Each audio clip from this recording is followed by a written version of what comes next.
Подстраивать тональный баланс кика, баса и снэра в первую очередь в самом начале сведения не является каким-либо правилом.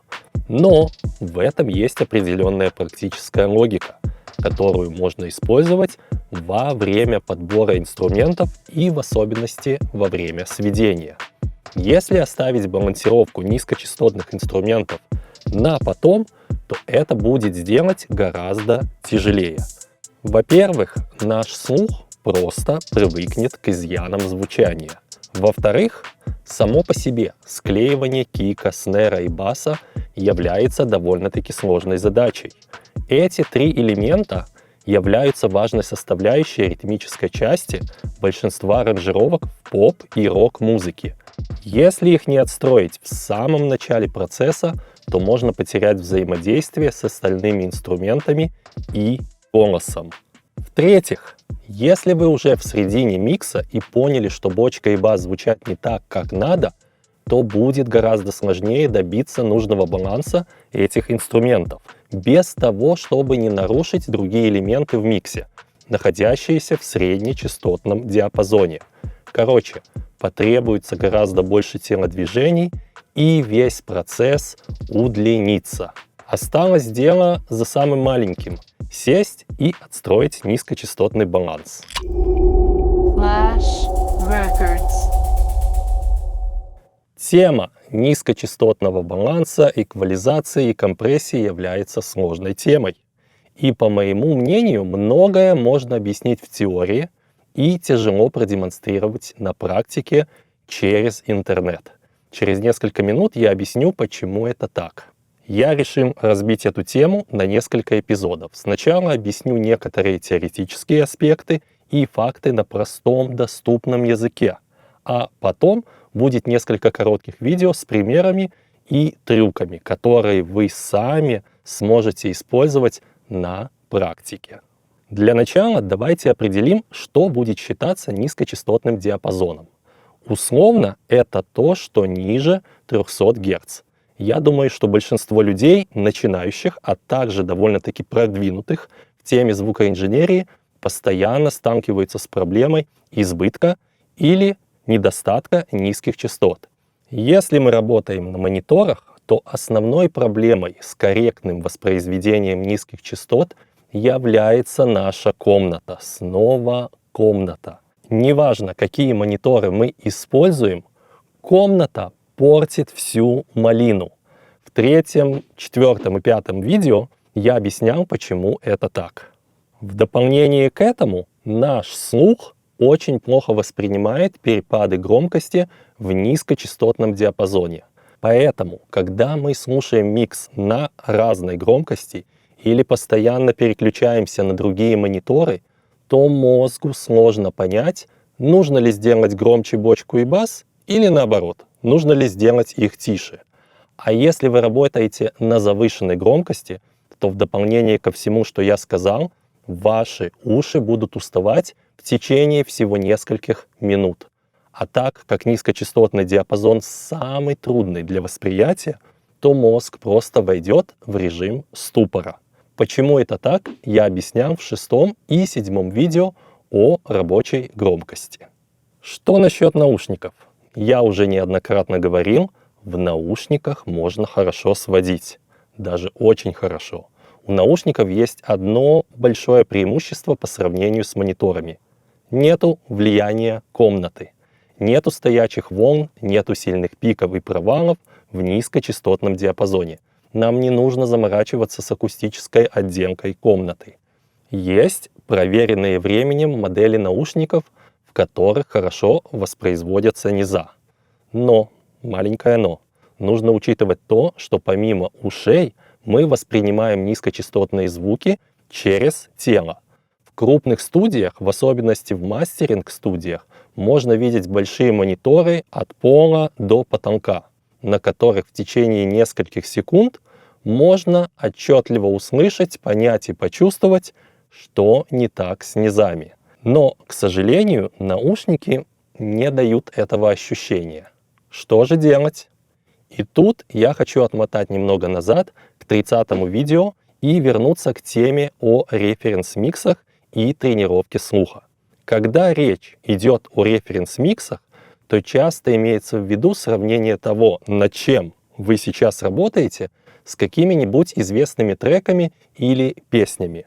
Но многие профессиональные звукоинженеры имеют коллекцию референс-миксов, которые они используют для изучения и для тренировки слуха. Вы тоже можете использовать подобную практику для тренировки слуха в наушниках. Это поможет лучше понять, как наушники воспроизводят низкие частоты и привыкнуть к нюансам звучания. Во время прослушивания фокусируйтесь на том, как звучит бочка, бас и снэр, а также обращайте внимание на то, как звучит голос в нижней средине, примерно в районе 300 Гц. В зависимости от стиля, в зависимости от планирования инструментов в миксе, низкочастотные инструменты будут звучать по-разному в разных миксах. Но со временем ваш мозг запомнит нюансы звучания этих миксов, и вы начнете подмечать то, что раньше не слышали. А самое главное, во время работы над собственными миксами вам не понадобится постоянно переключаться и сравнивать то, что вы сейчас делаете, с какими-то референсами. Еще немного о наушниках. Допустим, вы работаете на небольших мониторах ближнего поля, и вам нужно перепроверить, как звучит бас. Именно наушники могут помочь. Если у вас нет возможности сделать акустическую обработку комнаты, приобрести мониторы среднего поля, сделать хорошую абсорбцию низкочастотных отражений, но вы готовы вложиться в хорошие, действительно хорошие наушники, то обратите внимание на фирму Odyssey, в особенности на серию LCD, и в частности LCD4. Я знаю, это не дешевые наушники, но, кстати, LCD1 тоже заточены для студийной работы. Что касается недорогих наушников. Я уже как-то приводил пример, что у меня есть дешевые наушники, вот эти AKG52, в которых я постоянно слушаю различные подкасты, фильмы и музыку. Последние примерно лет 8 я много времени провожу в этих наушниках. К удивлению, в какой-то момент я обратил внимание, что в них начал слышать определенные нюансы, которые слышу в своей комнате на основных мониторах. Даже сделал несколько тестов. Открою секрет, как я это понял, что начал слышать какие-то особые нюансы. Некоторое время назад я смотрел серию видео, где Андрю Шепс слушает и заценивает любительские миксы на канале Pure Mix. Хотя многие из этих миксов далеко не любительские. Шепс слушал все работы в наушниках. Я тоже слушал их в этих наушниках. Но разница в том, что я слушал через YouTube, а он в хорошем качестве. Так или иначе, к своему удивлению, я заметил, что в большинстве случаев мое и его мнение сходятся. Именно того, что касается нюансов сведения. Единственное, мне тяжело было понять, как звучат низкие частоты. Эти наушники не воспроизводят детали ниже 200-150 Гц. И тут мы подошли к теме преподавания и прослушивания через интернет, а в особенности через YouTube. Несмотря на то, что YouTube является самой большой платформой, самым большим количеством прослушивания музыкального материала, на данный момент бесплатный YouTube не имеет качественного аудиокодека и, возможно, навряд ли будет иметь. У Spotify, Apple и остальных стриминг-платформ гораздо лучше кодеки. Еще один интересный факт насчет YouTube — это то, что в разных веб-браузерах воспроизведение немного отличается. Например, в Firefox и в Google Chrome YouTube Player будет звучать по-разному. На определенном, более классическом материале это не так сильно выражено. А вот на современном, более закомпрессированном, с тугим низом и яркими верхами это будет хорошо заметно. Поэтому некоторые вещи очень трудно продемонстрировать через YouTube. Еще одна проблематичная вещь, связанная с демонстрацией звука через интернет по ту сторону экрана, это то, что тот человек, кто преподает и пытается продемонстрировать вам определенный звук, говорит: ну вот, вы слышите, я сделал изменения, а вы это не слышите. И вот то, что вы не слышите, как раз может быть связано с вашей комнатой, с вашими наушниками и мониторами. Короче, без того, чтобы вы телепортировались в то место, где сидит человек, который преподает, многие вещи или определенные, не многие, но определенные вещи очень сложно продемонстрировать. Ладно, еще несколько фактов, связанных с низкими частотами. И снова о больном. Мониторы в комнате. Снова это комната. Неважно, как мы их расставим. Без большого количества бас-ловушек в комнате всегда будет 2-3 больших пика и провала ниже 200 Гц. Поэтому не вините себя в том, что тяжело отстроить низа. Еще одно западло. Это то, что оба монитора создают дополнительные проблемы в месте прослушивания, там, где мы сидим. Поэтому, когда вы пытаетесь проанализировать баланс бочки и баса, попробуйте это делать на одном из мониторов. Со временем вы поймете, какой из мониторов более правдивый. Может быть, это левый, а может быть, это правый. Или, допустим, у вас есть еще средний монитор. 300 Гц.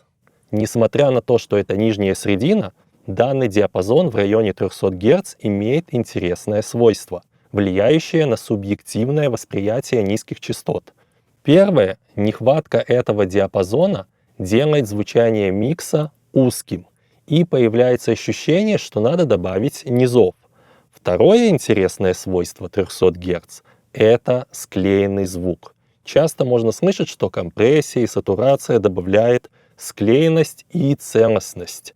Но банальное усиление 300 Гц с помощью эквалайзера тоже может добавить склеенность и солидность. Поэкспериментируйте с этим диапазоном. Купить или не купить сабвуфер, который воспроизводит частоты ниже 40 Гц, то есть самые низа? На это есть простой ответ. Если у вас маленькая комната, без серьезной акустической отделки, то сабвуфер ничего не даст. Также, если вы купите саб, который нельзя легко интегрировать с вашими основными мониторами, то это выкинутые деньги. Самое интересное, что панч, тугой бас, громкий бас находятся в диапазоне выше 60 Гц, а не в самых саб-низах. Что же делать, если у вас небольшие мониторы с драйвером 5, 6, 7 дюйм, и вы не слышите то, что происходит ниже 50 Гц? High Pass фильтр или обрезной фильтр низких частот в эквалайзере – это ваш друг. Я лично почти в каждом миксе обрезаю или делаю тише самые низа. Несмотря на то, что мои мониторы и комната позволяют воспроизводить частоты до 30 Гц, в большинстве случаев я все равно отрезаю то, что ниже 40 или даже 60 Гц, даже если это хип-хоп или трап.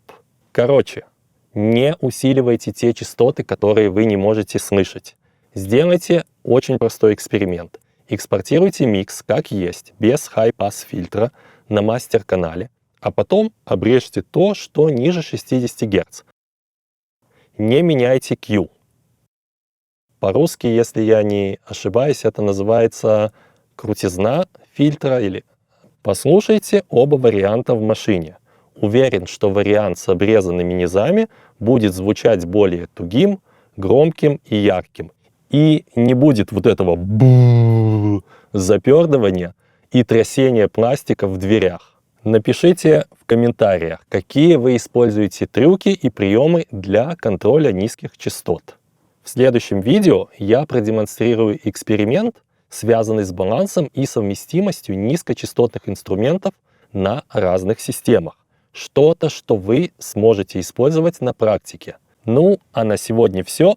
До встречи!